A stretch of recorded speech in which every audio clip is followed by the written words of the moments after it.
Welcome to Band, Bourbon, and Cigars podcast, where we discuss marching band experiences and life situations. I am your leading drum major, Mr. Reggie.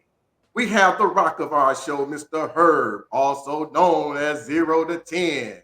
We also have Miss Fancy Flo, Miss Hula Hoop Queen herself. All right, y'all, check it out. Don't forget, subscribe and to like this podcast now. All right, y'all been doing a wonderful job in the first two. We want to keep it going. We want to keep it going. All right. Before we get started, we got this here today. We have a guest who is a professional leader, speaker, and career development coach. This person has over 15 years of experience across federal and state government agencies as well as in the private sector. This person's mission is to add value to organizations' work-life balance, the next level of growth, teamwork, and leadership development. We are talking, drum roll please, Mr. Elwyn Ryder.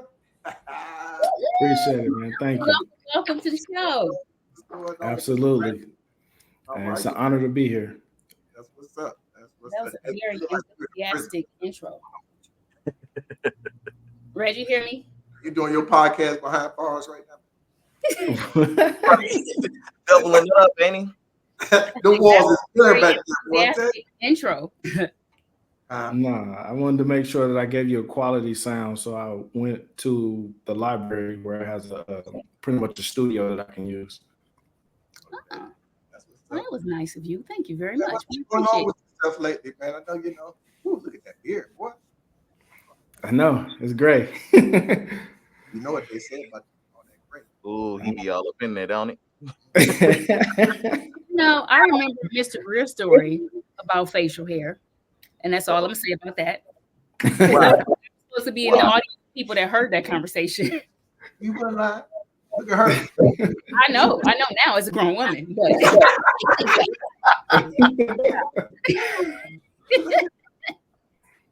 all right, guys, let's go ahead and get it started. You ready to answer some questions? Yeah, let's go.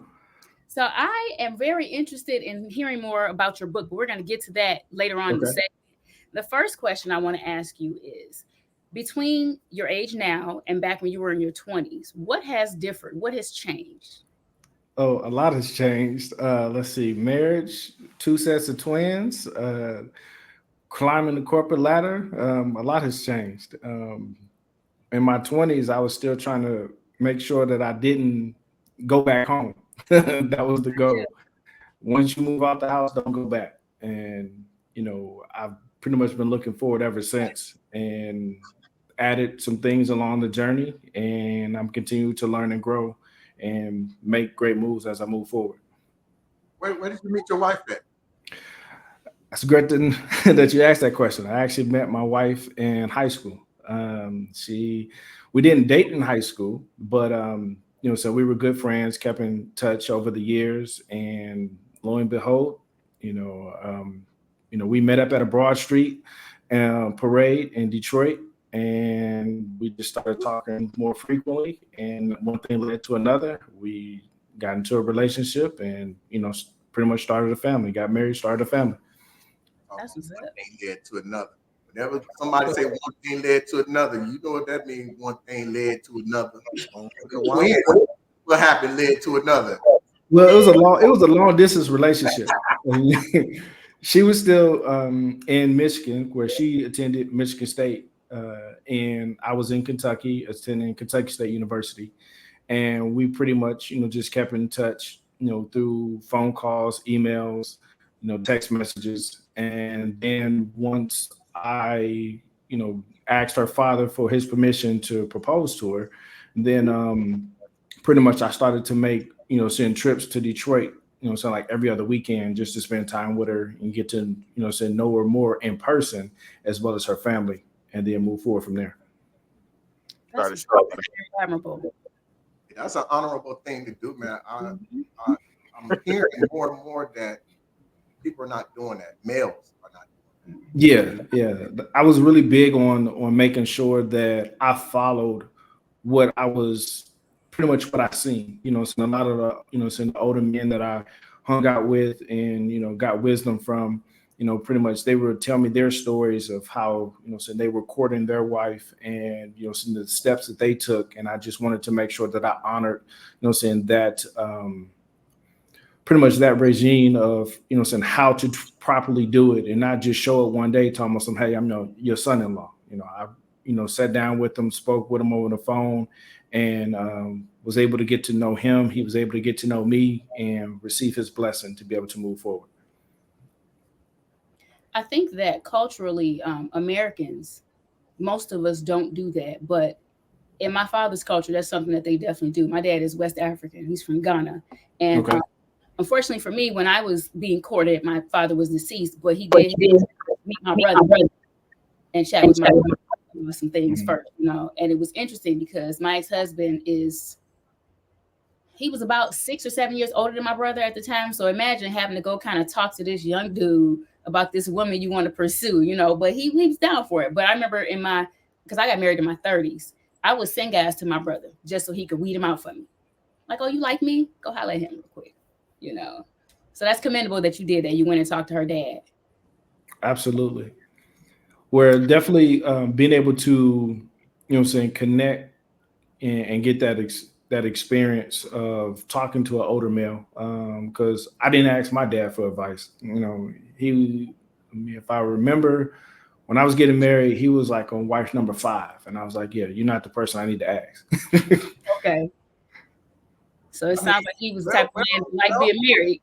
Well, he might have had the best advice because he was on number 5.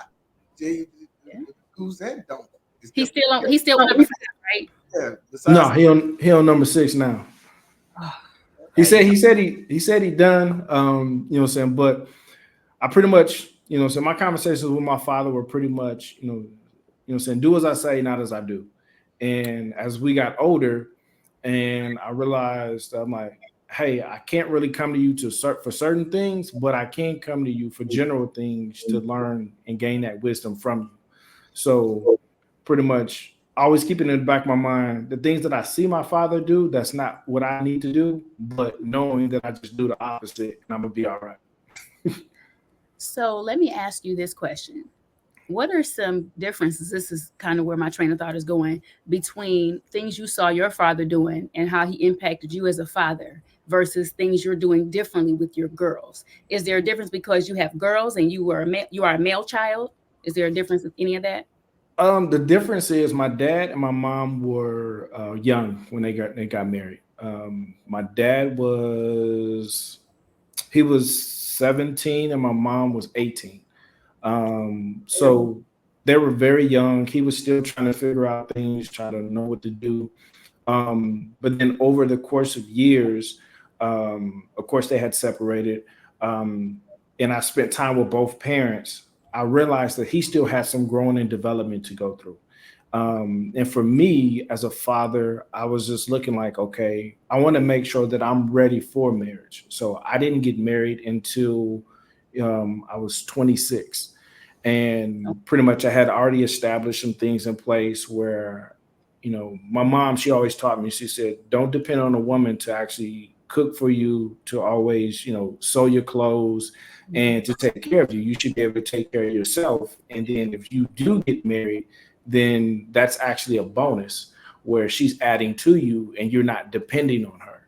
So I walked into marriage, with that mindset, and pretty much, when it comes to my children, with them all being girls, I struggled at first because I only know about, what to do as a man. And of course I got, sisters, but it was different. Yeah. So my wife had to help me understand how to be more compassionate, more subtle with addressing, my daughters versus, saying if I had a son. She was like, you never been to the Army. Why you sound like a drill sergeant? I'm like, this is what I know. Yeah, that's bad. Yeah. Yeah. So how did you get the drill sergeant mentality? That's a good question. I pretty much got it from, again, other, men that I've been around, being in the band, listening to my band directors, in high school, I had, Barry Greer, he was always, pouring into me. I had other mentors when I took private lessons for my instrument as a percussionist. They were pouring into me, and it was like I was constantly always being drilled to be better, and to, especially being an African American, to never let somebody put limitations on you.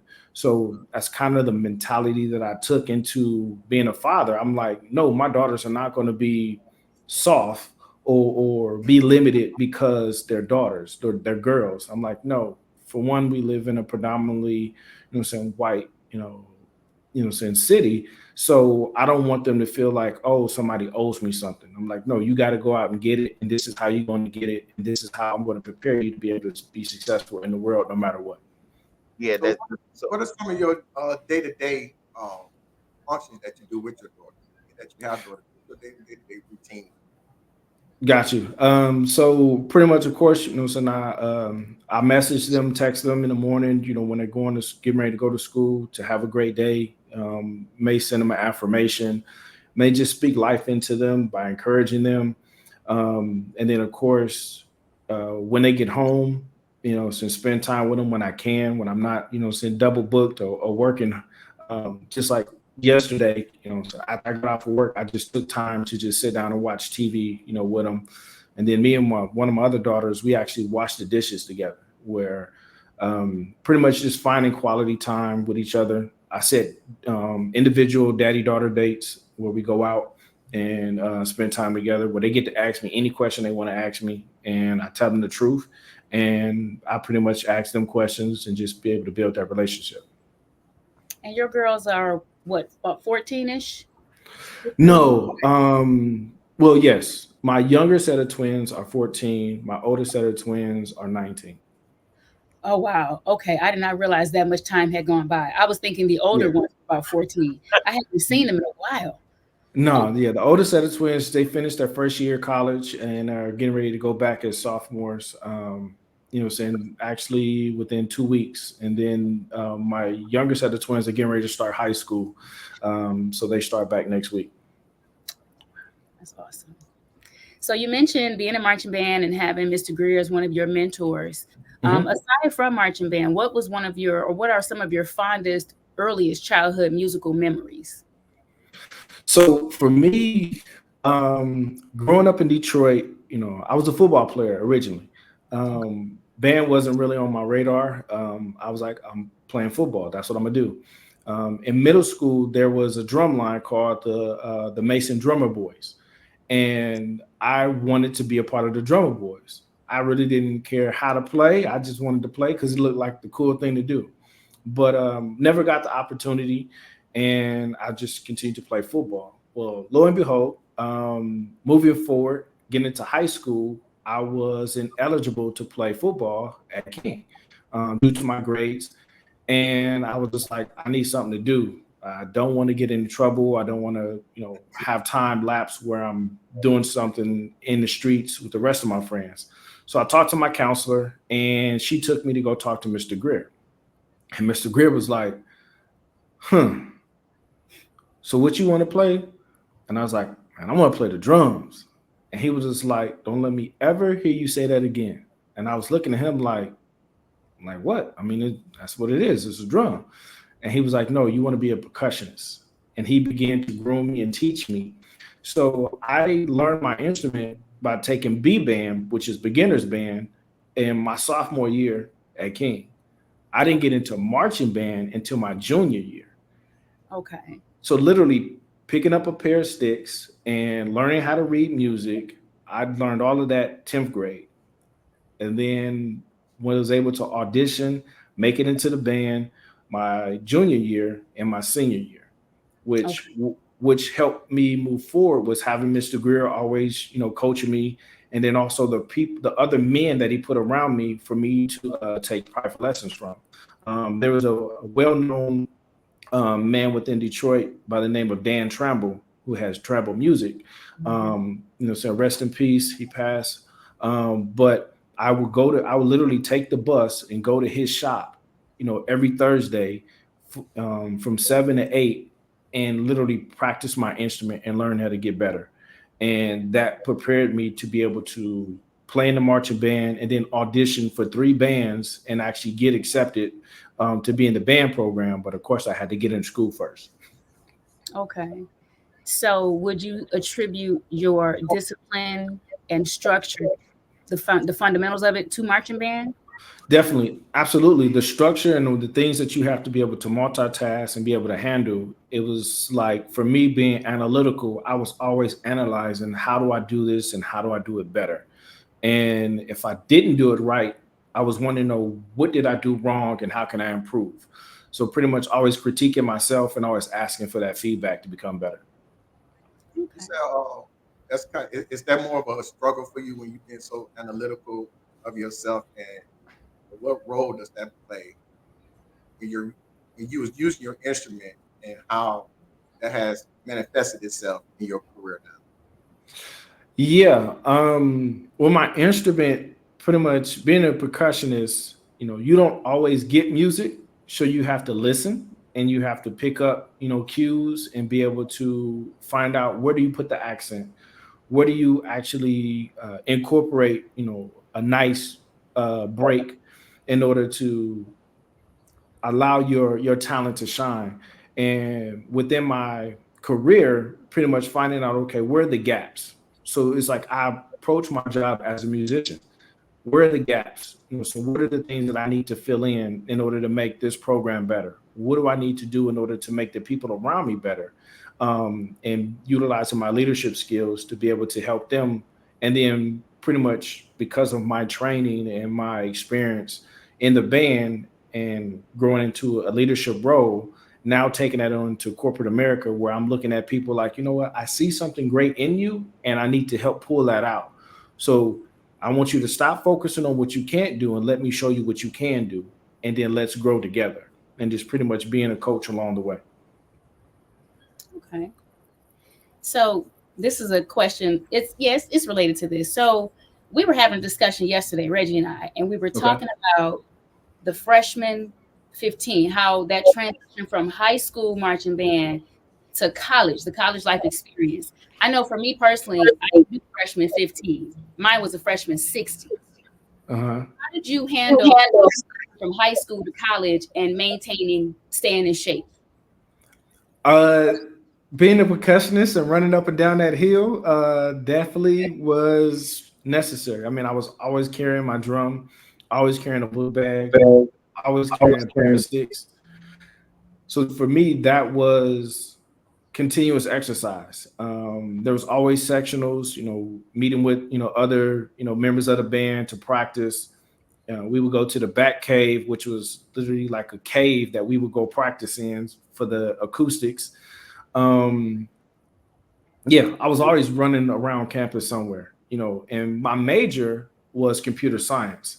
So my classes were on one side of campus, but then I would have to walk to the other side of campus to the band room. So I was constantly always moving, but then also being conscious of what I was eating, because I didn't want to have the BGs going to band practice. I was making sure that I was very conscious of what I was eating before going into the band room.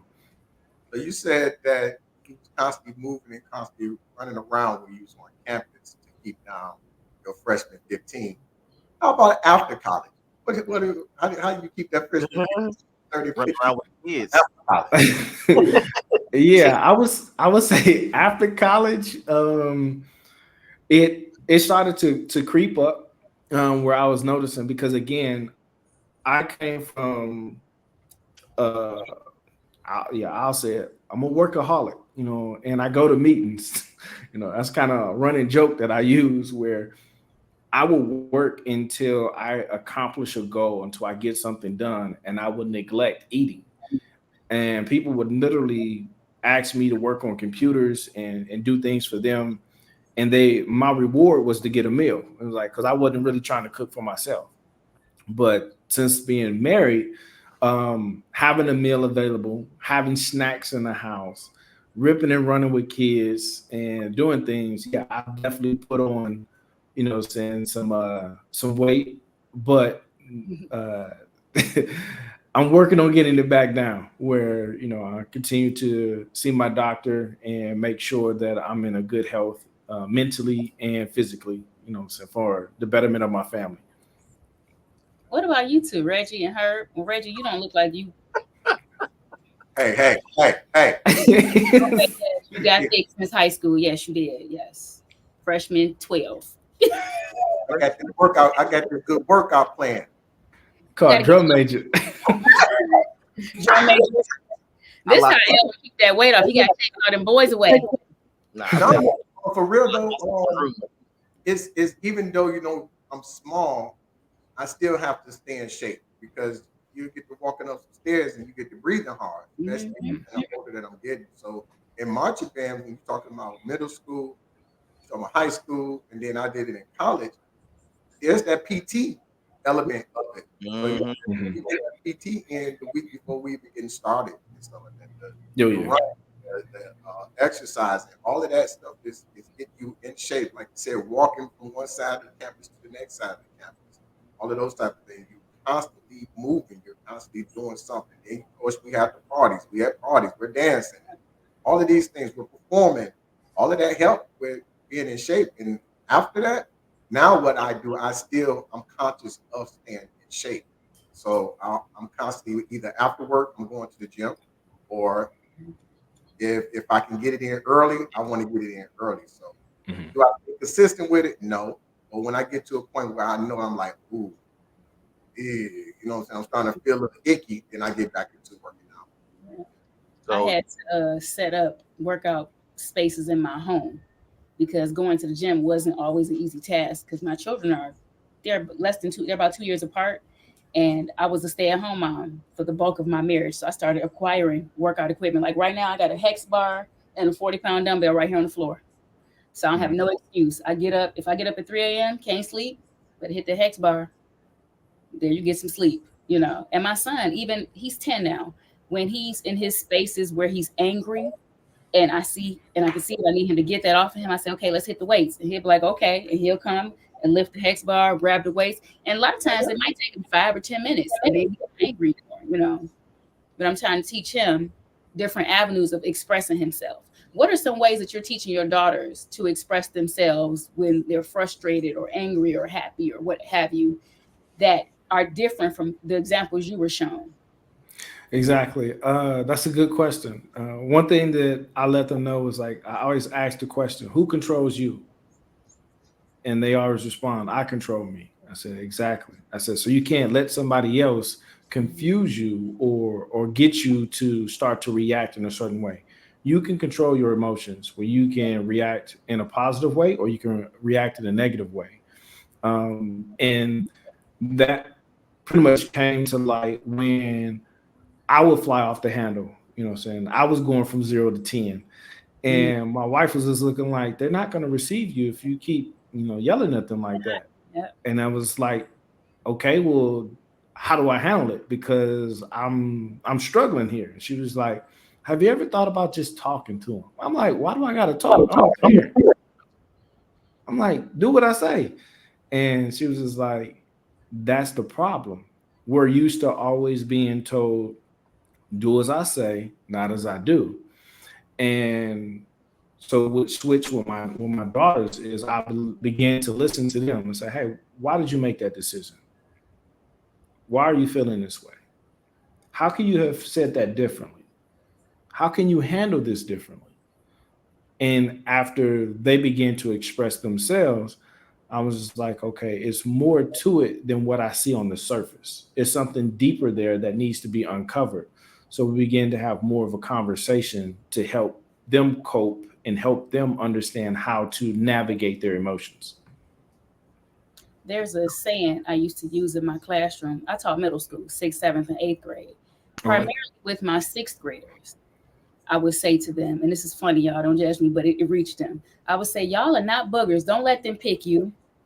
And they would like, and then they would start laughing, but they never forgot that. And I don't know where that came from. It just randomly popped in my head one day, and I thought it was hilarious. So I just said it. Like, you a booger? Why you letting him pick you? And then they would say it to each other, you ain't no booger. Don't be letting him pick you. Exactly. That's good. Yeah. I'm glad that you're taking time to talk to your daughters because I think that's something that a lot of our children need. They need more talking and less yelling and less disciplinary. you know. Yeah. And Yelling just don't like help you at said, all.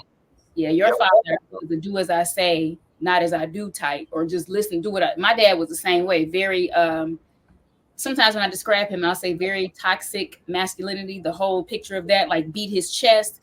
When he was on his deathbed dying of cancer, he was letting us know he was still strong. I said, Dad, please stop beating yourself in the chest.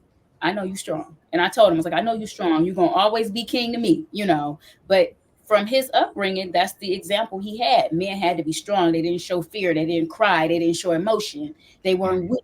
All of these things. And crying doesn't make you weak.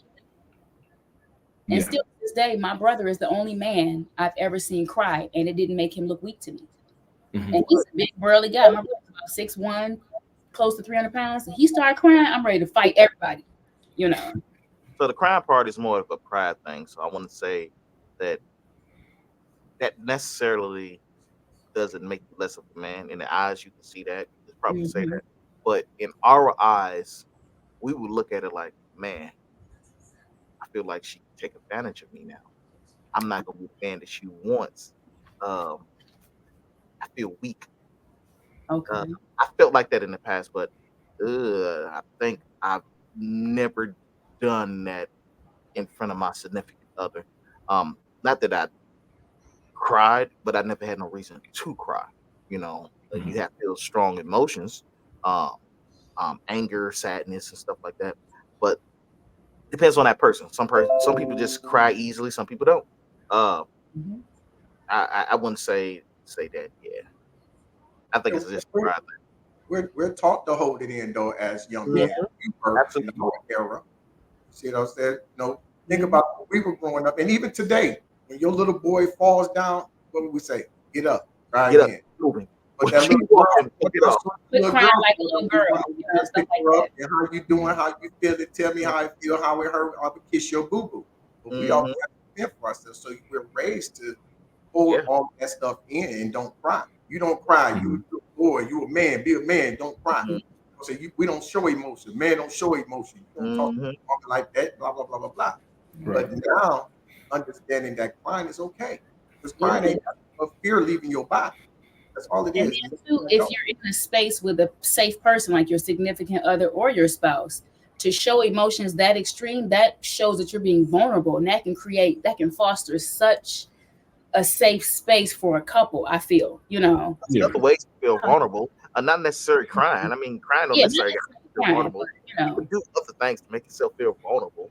if I was dating a guy and he started crying, depending on what it was, I might feel like, oh my God, The situation has to be different. he crying in front of me. Like he's soft. Why he crying? You don't know this. So like, You can't protect me. I'm crying. Somebody come up on me. I mean, like if you just start crying just out the blue, you watch the TV show, the dog that. Like, come on, man. I wouldn't think a guy was weak for that because maybe he had a childhood dog that died and it triggered something. I'm using that as an example. You know what I'm saying? I'm gonna admit this. So I've watched shows where the dog's like prominent in the show and stuff, and he gets shot. I'm like, that's sad. So I begin kind of choked up a little bit because I'm a dog person. So I get choked up a little bit, but tears won't roll down my eyes. Now, when I've been by myself, they have. I said, Okay. that's messed up. Irby going to step up. I gotta go smoke right.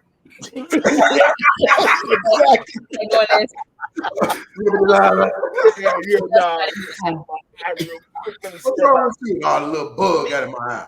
Little small stuff. I mean, there's things out there that's eyelash. It's eyelash. there's things out there that touches people differently. You know what I'm saying? Yeah. So I mean, like just crying over random stuff. I mean, that's different. I mean, come on, man. Come on. No matter who you are, even like women, some women just cry over just random stuff. What's wrong? That's what I'm saying. It's just like why? I'm like, oh my God, it's Tuesday and they're having a war, and I just Right.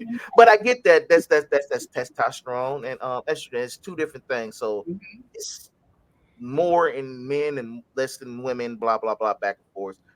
So I get it. So, but that's what I mean by that.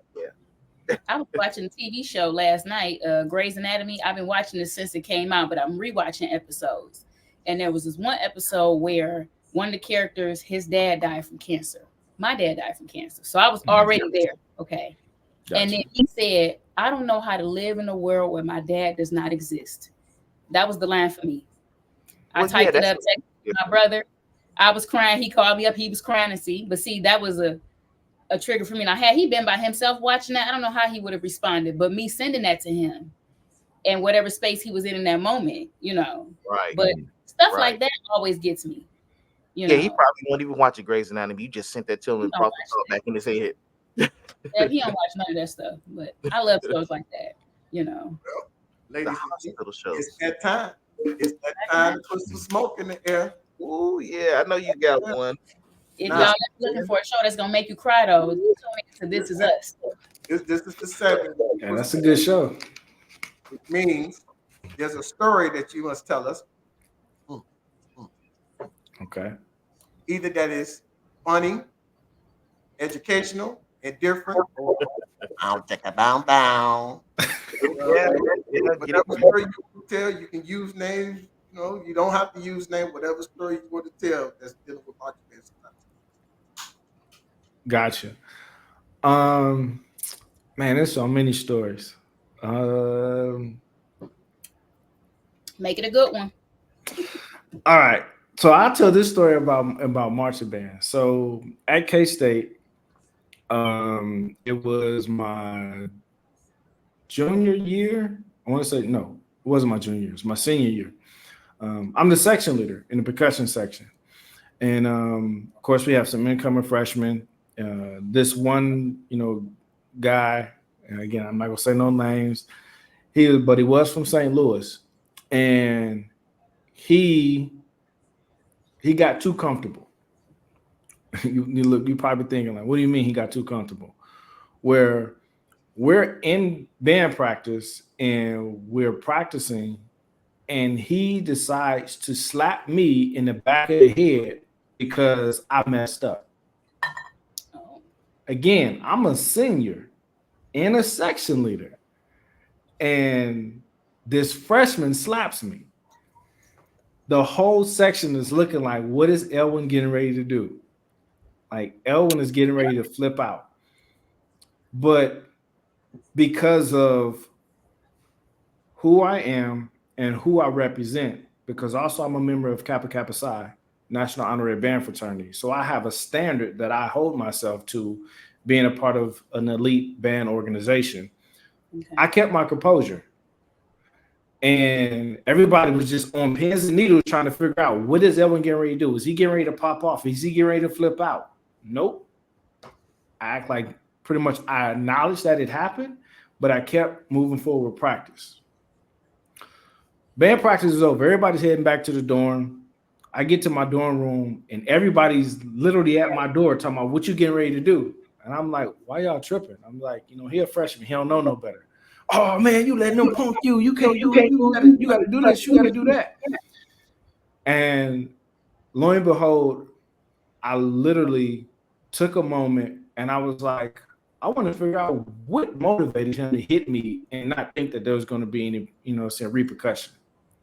So I went to his room and I knocked on the door, and he opened up the door and he was like, man, what's going on? I was like, hey, we need to talk about what happened in practice today. Oh man, I was just playing.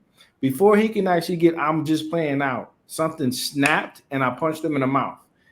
And he was laid out. And then everybody was like, that's what I'm talking about. That's what I'm talking about. Everybody was looking for me to react in that way. But after it was all said and done, he never hit me again. But then it caused a ripple effect where I was now looked at as a bully. And I was like, I'm not a bully. I was like, I handled the situation the right way, but I let somebody else influence me to do something else. And then the guy, he ended up, pretty much calling his mom, who then called the band director, who then put me in the office. We had to have a big conversation about the whole ordeal. And then he ended up feeling pretty much afraid of me because, again, I'm now labeled as a bully, and he ended up dropping out of band. And I seen him years later, and he apologized to me. He said he blew the whole thing out of proportion, and he took ownership for it himself, because he shouldn't have hit me. So the moral of the story is, 1, don't overstep boundaries. 2, don't let other people influence you. And 3, take responsibility for your own actions. 4, hit people get hit. Absolutely. You touch somebody.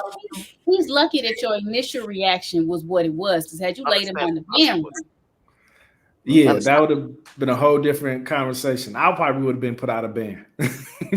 I also think that had you not knocked him out in his dorm room, he would have probably escalated and did something worse. Not in that band room, he wouldn't. No, he wouldn't. No. No. Sometimes people think, oh, well, he let me get away. No. Yeah. Nah, he would have had some other people jumping on him other than me. Wow, I did not expect that story to go that way. Me either, because I never do that story myself. I must have been gone by that time. Yeah, it was my senior year, so yeah, you were gone. I got a story. Let me tell y'all a story about how I met Elwyn.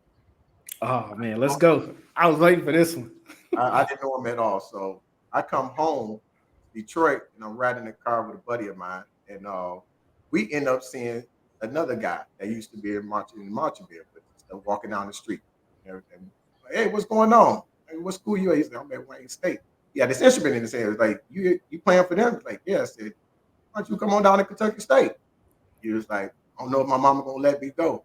I said, let me talk to him. So we go to his house, go to his crib. I talk to his mama. She's like, okay, Reggie, I'm gonna trust my son in your hands. Hey, go ahead and take him on down there. So he was like, well, you know anybody else that want to go? He was like, yeah.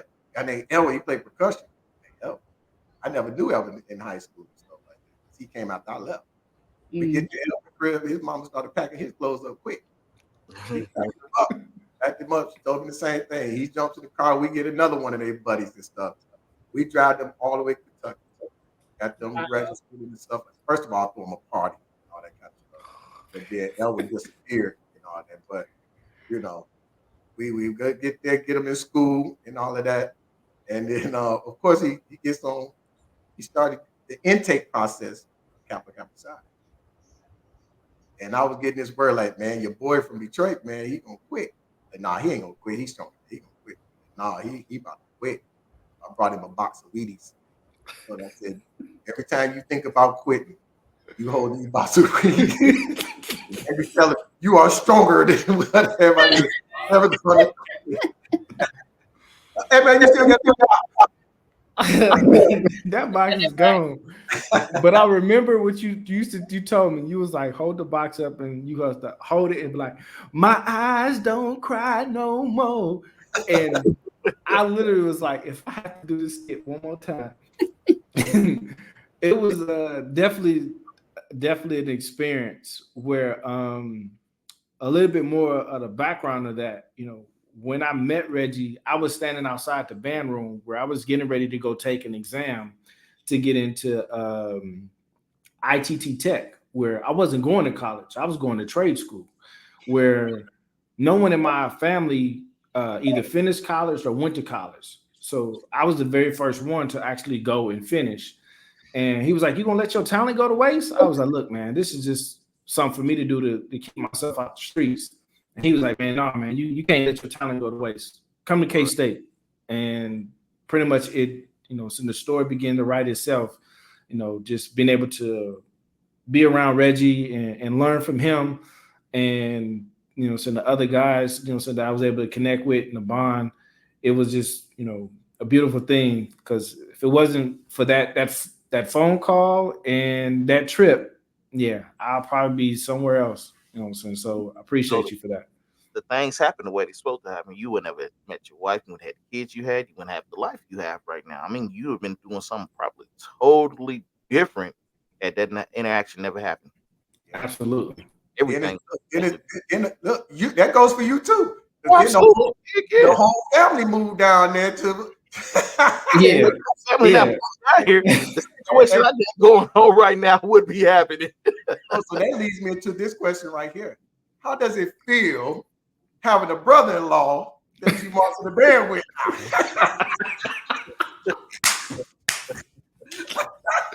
Hey, did not see that coming at all. See, No, heck no. I y'all didn't even. owe me some money. Y'all owe me some money. See, and you go to this man's house, picking him up and bringing him to Kentucky. He wouldn't have been in the marching band. He wouldn't become section leader. He wouldn't be Kappa Kappa Psi, president of Kappa Kappa Psi, too, by the Absolutely. way. You know what I'm saying? You wouldn't have met his sister. Yeah. You wouldn't be met, and you would be having a little Herb right now coming. Y'all owe me, bro. Y'all owe me. Hey, bro. Yeah. So regardless of this situation, you know, I'm always indebted to you. You know, owing you, that's just a small drop in the pot, man. That's a lifelong thing between me and you. You already know. So, you know, Owen and Owen, you know, that's just between, you know, what's gonna happen, what's gonna happen. What we are, what we are. We know what we do. That's what's up. That's what's up, bro. Yeah. Absolutely. Yeah, I greatly appreciate it. Having Herb as my brother-in-law, for me it wasn't hard. It was just pretty much like, okay, what's the plan? You know, where are we going with this? Because with my sister, with her father, you know, saying passing away, I was pretty much the next person that she came to, and she was like, I think this is getting serious. I'm like, say what? She's like, yeah. I said, all right, I need to talk to him. And then, of course, you know, saying knowing her and, you know, saying the relationship that we have, I pretty much was like, look, this is my little sister. I was like, I know her, I know you. I was like, if anything is going past, you know, saying dating, you know, saying just let me know. And sure enough, I mean, they kept me in the loop, and I'm honored, you know, saying to have him be my fraternity brother, but then also be my brother-in-law. You know, Oh yeah, no. when I moved back to Kentucky, I moved in with her. He let me stay with him until I was able to get it. And everything was smooth in the crib. So I came back to work. I see little baby toys, little mat, and the bathroom had been cleaned up like a woman been up in there, and somebody left a baby toothbrush in there. I said, "Oh, well, he let them spend a night over here, huh?" And then he finally came out and told me, "Say, hey man, you know, said I'm kicking it with Elwyn's sister." I'm like, that was like 13, 12 years old. He's like, yeah. Like, you think I should tell Elwyn? I said, listen, I'm gonna give you two ways. You respect Elwyn as a family brother and just as a man. You owe that man to call him up and talk to him about it. But if you don't respect him as a man, fuck it. And literally, right when I said that, less than 2 minutes, he got on the phone and he was on the phone with you. I was like, Yeah. that's honor, right? Absolutely. So how do you describe yourself today, Elwyn? Like, Man, we know Elwyn from back then, right. But who is Elwyn today? That's a good question. Elwyn is constantly evolving. Where being an author, I never like reading, never like, being in front of a camera, really, and having to speak and talk with people. But, I evolved where I found that there were weaknesses that I had, and I had to pretty much tackle those weaknesses. So I joined Toastmasters International, where it works on leadership and communication skills. And through Toastmasters, I, finished the program, became a distinguished Toastmaster, worked with a number of Fortune 500 companies, where for me, it was like, if somebody tells me it's something I need to work on, I'm taking that to heart and I'm seeing how I can, I can improve and fix it so I can have a more well-rounded, experience, in my life. So that is what pretty much spearheaded a lot of the growth and development. As you know, in college, anytime I was asked to read something, I was always stuttering. I was always nervous. And I hated that feeling. I hated that feeling. So I had to, face it, head on and seek out to get the help that I needed. And I did that by joining Toastmasters. What I do, in my regular 9 to 5 is cybersecurity. And that in itself is just a beast. It's always something going on in technology and cybersecurity. So I do that, and pretty much I'm still working on finishing my next two books, which is definitely, pretty much the second book is a follow up to my first book, which is geared towards management and helping managers. And then the third book, it came out of a conversation with my daughters, where they were getting ready to graduate high school. And I was like, do you take economics? I know in high school, we took economics. We had to learn, something about economics. They was like, no, we really don't have that class. And I was like, do you know about how, so the balance of checkbook? Do you understand how to use your debit card? Do you know the difference between debit and credit? And I started asking them questions, and they were able to answer some, but not all.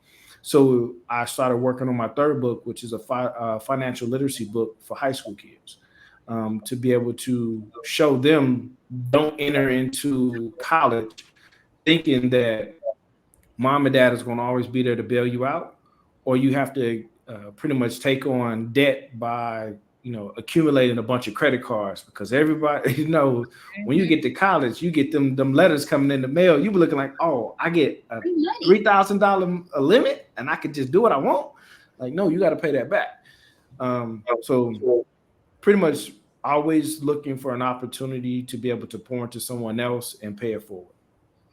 And so you said that you've written a book, and that you're writing two other books. Yes.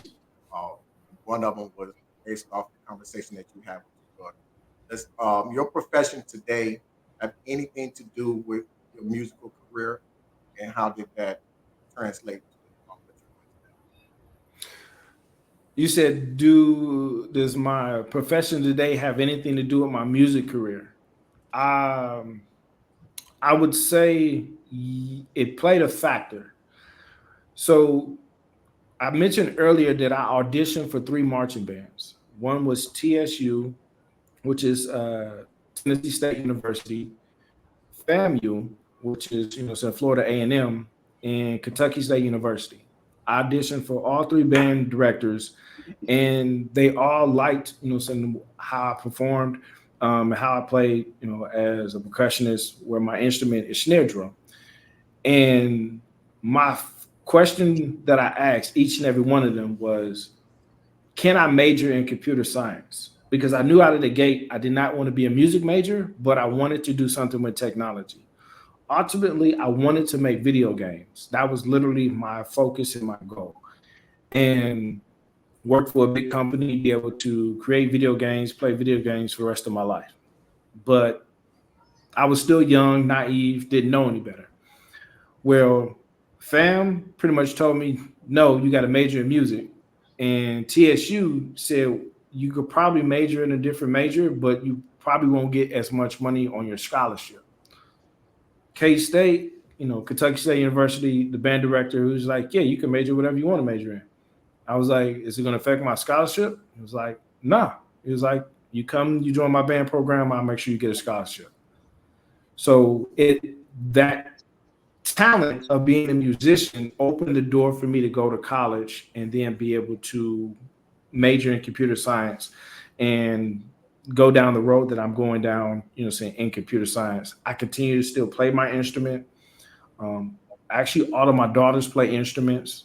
So people, they used to say, you getting ready to have the Jackson 5? I was like, nah, we getting ready to have us a whole little band ensemble, where my oldest daughter, she plays baritone.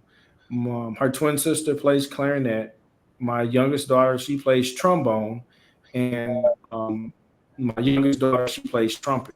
My youngest daughter, she really loves playing the trumpet. She actually ranks, I think, like number 3 in the state, where she's been on a number of competitions, received a lot of awards, where being in 8th grade, she actually was able to play up, where she was marching in high school as an 8th grader. So just the legacy of being able to utilize a musical talent and share that with my family is, priceless. And in regards to my career, I still pretty much utilize the principles that I've learned in marching band to help navigate myself, in certain situations. Can you tell the people where your books can be found, particularly the financial literacy one for high schoolers? I'm interested in getting a copy of those for those my high school students. That book isn't actually finished yet, and that's something that, again, there's those two books, the one for management and the one for financial literacy, are two books that I'm still finishing. Where the only book that is available is my first book, which is I Was Built Different. That book is on my website, www.elwyn2, that's ELWYN2.com, where that's a book literally that I wrote to the 20-year-old Elwyn. If you always, we always ask that question, if you can go back in time and you can tell yourself something that will set you up for success, what is the lottery numbers and what is this? I literally took that question and I began to write a book where if I can go back in time and talk to the 20-year-old Elwyn, what are the steps you need to do in order to be successful in corporate America? I put it all in a book, and pretty much it's geared towards college graduates and entry-level professionals, helping them be able to navigate corporate America and not stumble along the way. Okay. We look forward to getting information about those other two books when they drop. Now, if you could create your perfect band question, utilizing any instrumentation groups from any schools, any genres, like if you want to add some, just however you want to design it, that's how you would create your perfect band. Gotcha. All right, so we're going to start with the band directors. So my head band director will be Timothy Chambers, who is my band director at Kentucky State University. My assistant band director will be Barry Greer, my high school band director. And my percussion band director or instructor will be Julian Sam, which he'll be the one that will lead my percussion section. So those are my band directors. Now, Timothy Chambers will be mainly over the woodwind section and making sure that the woodwinds were taken care of. I will definitely say I love the woodwind section of Kentucky State University. So that's where my woodwinds will come from. For my my brass, my horns, I will pick Southern. I just love that sound of how they play. So Southern will be my brass section. And for my percussion section, I'll spice it up a bit. I will literally recruit from Jackson State University, TSU, as well as Kentucky State University, and pretty much build a new sound and a new style, of percussionists out of those three schools. What about your dancing girls and your flag girls and your drum majors? Got you. Let's see, flag girls, I would say Kentucky State University flag girls. Dancers, I will go with oh my God, what school is that? I cannot remember the school, but they got the honeybees. Okay. Where being able to give the opportunity where so you have two sets of dancers. So one for the one size, of young ladies that want to dance, but then also give an opportunity to the plus size, dancers as well. So I would definitely like to have that, in my band program, so no one is felt pretty much isolated, or they have to feel they have to create their own dance group and not be that good. Okay. It's a story behind that. I can imagine. So, honey, I've heard that before. I feel like I want to take a guess. What school are they from? Okay, I didn't want to be wrong. I'm like, honeybees, I've heard this a few times. They're from Grambling? KSU. Okay. Because I remember one of the episodes we did before, I heard it so many times when we got off, I went and looked them up. Because I was like, I need to know who these girls are. Now. I agree. They bad. You missing one, bro. You sound missing one. Missing your drum major. Oh, yeah, drum major. My drum majors. Oh, man. Look, you gotta have your leaders. Y'all ain't doing this. Drum major. That's a section. Right. Look, I would say drum majors. Shoot, that means I need an instructor. So that means I'm hiring you, Reggie. What I'm saying? You coming along to train the drum majors. So I would say based on the analytics, because again, I'm an analytical guy, be able to find the best talent that's out there to be able to recruit to be the drum majors. I would say being that I was, say in the HBCU, I really like the drum majors from Jackson State as well as the drum major from UAPV. Those are, saying two drum major styles that I like. Now we have marching band is a family. Fraternity is a family, and then we have our own family as well. You know what I'm saying? This is a two-part question. First question to this part. How close are you to your family, and explain how your family dynamic helped you along the way through college? Man, that's another story. For me, because I was raised pretty much, I was the oldest male. So the oldest son, out of all of my siblings, where I took on the role as a father figure early on. So when I graduated, I was like, it's time for me to move away. I pretty much was like, I'm passing the torch. And it didn't really happen that way. My mom moved the whole family to Kentucky. It literally was a note on the door. My dorm door, just got out of band practice and said, I found a job. I'll be back in 2 weeks to get an apartment. And I'm like, what? And literally I called and she was like, yeah, I'm moving to Kentucky. So family was important in making sure that there was a community that you can always be able to go back and communicate with, talk to. My mother, she was very adamant in making sure that I wasn't going to be left alone. And I was like, Mom, I'm good. So fast forward, now that I have my own family, my wife is the same way of making sure that community and family is very important. So for me, it's like I attend family functions and always are looking for opportunities to be able to see how I can help my family in some way and pour back into them. Pretty much just through my life experiences and being able to show that you don't have to stay where you're at. So we all started, at the bottom, but we all gonna make it to the top together. All right, great. Time to put some smoke up. We already put the smoke up. We put the smoke up. We drink it now. We can take a drink for you. It's a little too early for me. I can't take that whole drink. And listen, man, we want to thank you for jumping on our podcast with us and giving us your experience and things like that. We have enjoyed this conversation, learn a little bit more about you. First of all, the fact that you're speaking very well now. So when it was time for us to go do our thing, you had to read in that dark. I'm like, oh Lord, we don't have to. So you've gotten the help for yourself and become a better man in life itself. Man, I want to not recommend, but commend you, on your endeavors and everything that you want in your life. Thank you. Greatly appreciate it. Thank you all for the opportunity to be able to be on the podcast today.